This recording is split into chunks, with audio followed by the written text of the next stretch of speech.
Охай гозаймас. Бүгін Жапонияда 5-ші жыл, 2023 жыл емес. Неге екенін дәл қазір осы сюжетті сіздерге айтып береміз. Хай, доузо! Бұл жұрттың барлығы Жапон император Нарухитоның 63 жасқа толуына орай жиналған. 5-ші жыл дегенінде сол жаңа императордың таққа отыруынан басталатын жаңа жыл санауы. Сонымен қатар 3-ші наурызда тойланатын Хинамацури қыздар мерекесі де қоса атап өтіліп жатыр. Бұл күні бұрымдысы бар жанұялар осындай қуыршақтарды ел алдына қояды. Ал қыздар жағы қонақтар алдында ибалылық пен этикет үлгісін көрсетіп, ата-анасының тәрбиесінен хабар берген. Бір қызығы қыз балаларға арналған мереке болғанымен, біздегідей тойланатын 8-ші наурыз сияқты қызыл күн жоқ екен. Алайда таңғалдырғаны бұл емес. Қонақтар қошеметі Жапон дипломатының трубада ойнауына арналды. Үрмелі аспапты алдымен күншығыс елінің гимнін орындады.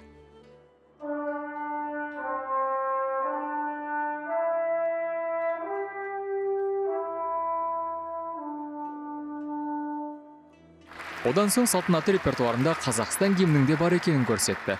Көпшілік зор ықыласпен қарсы алды.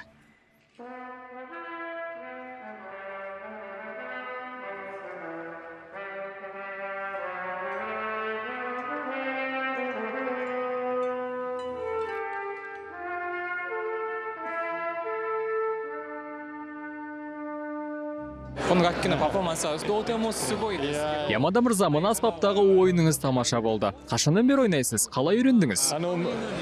Бұрын үйренгем. Кейін уақыт тапшы болып, қол алуға уақыт болмады. Мектептен бастадыңыз ба? Одан да ерте шақта. Солай ма? Одан бері мүлдем ойнамаған соң ба, шебер орындай алмадым ау? Жоға, өте жақсы. Ұялтып жібердіңіз ғой? Қазақстан гимнінде аспапқа дәл салдыңыз. Иә, себебі Қазақстан гимні әлемдегі гимндер арасында бірден танылады. Құлаққа жағымды, маған әуені өте ұнайды.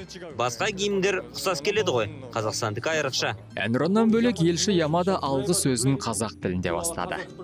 Құрметті ханымдар мен мырзалар. Екі ел арасындағы 30 жылдан асқан дипломатиялық қарым-қатынастың басты жетістіктерін атап өтіп, алда тағы ынтымақтастығымыздың жараса түсетініне сенім білдірді. Рас, сол жылдар ішінде Жапонияның Қазақстанға құйған инвестициясы 7 миллиард 700 миллион ақш долларына жетіп, бірлескен жобалар сәтті жұмыс істеп жатыр. Император туған күніне арналған сөз мерекелік жоралғымен жалғасты.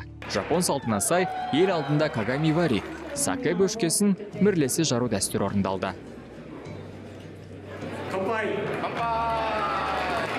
Қалағандар сусыннан дәм татып жатты.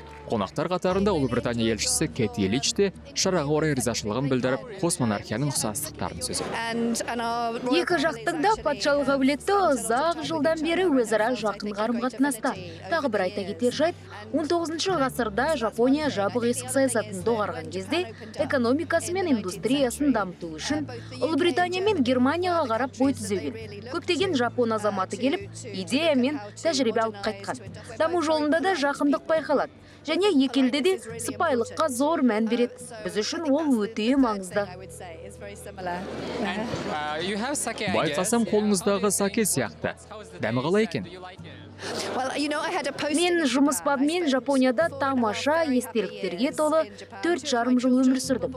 2 баламды сонда босандым. Жапон тағамдарын сүйіп жеймін. Сакені де жақсы көрем. Осы елдің мәдениетіне деген ықыласым ерекше. Онда бір ностальгияның дәмі шығып тұрған шығар. Дәл солай, ностальгияның дәмі бар. Дәм демекші жиналған қауым Жапон елшілігінің меншікті аспазы Ташихиро мырзаның дәстүрлі сушилерінен ауыз тиіп, түп нұсқа тағамдарға тойып алды.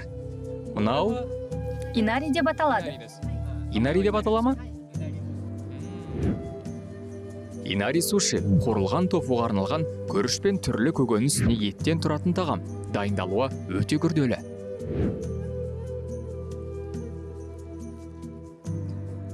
Қалай екен? Сондай дәмді екен. Қазақтың бауырсағына ұқсас дәм байқалама деймін. Солай ма? Ішіне соя соусы, мерен секілді дәмдеуіш қоспаларды да қосуға болады. Көп рахмет. Сюжетті көріп отырып, тәбетіңіз ғана емес, Жапон мәдениетіне деген қызығушылығыңыз қатар оянса, бейнематериалдың мақсатына жеткені. Оянда білімге ұмтыл.